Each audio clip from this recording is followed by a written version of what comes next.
Voluntary dapat. Yan ang sagot ng presiding officer ng Senate Impeachment Court sa mga panawagang mag-inhibit na ang mga senator judge na kaalyado ni VP Sara. Ang detalye sa agenda report ni Dexter Ganibe. Kaliwat ka ng panawagan ng mga gustong makonvict sa impeachment trial si Vice President Sara Duterte. Ang pag-inhibit ng mga senador na bumoto ng yes para ibalik sa Kamara ang articles of impeachment.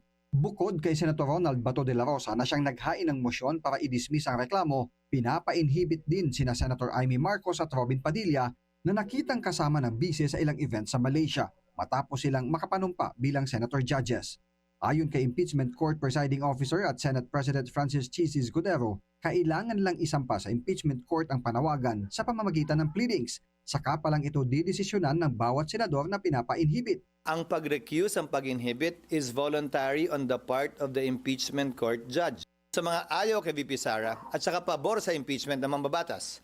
But generally, ang pag-recuse, ang pag-inhibit is voluntary on the part of the impeachment court judge. Una nang sinabi ni dating Supreme Court Senior Associate Justice Antonio Carpio na walang nalabag na probisyon sa saligang batas ang pagbalik ng Senado sa articles of impeachment sa Kamara. Pero ito ay irregular at maaring grounds para hilingin ang pag-inhibit ng senator judges na bumoto ng yes.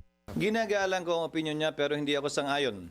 Walang limitasyon ang impeachment court. Bagay na kinabahala ng Philippine Constitutional Association dahil maaring mayroong grave abuse of discretion sa panig ng mga senator judges.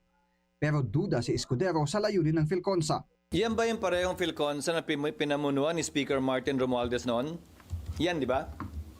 Pues hindi na ako magugulat sa kanilang posisyon. Pero kung sa pananaw nila ay ito'y hindi naayon sa batas, ulitin ko, malaya silang pwedeng questionin yan sa Korte Suprema. Sa ngayon, wala pang natatanggap na sagot ang impeachment court sa mga summon na pinadala kay VP Sara.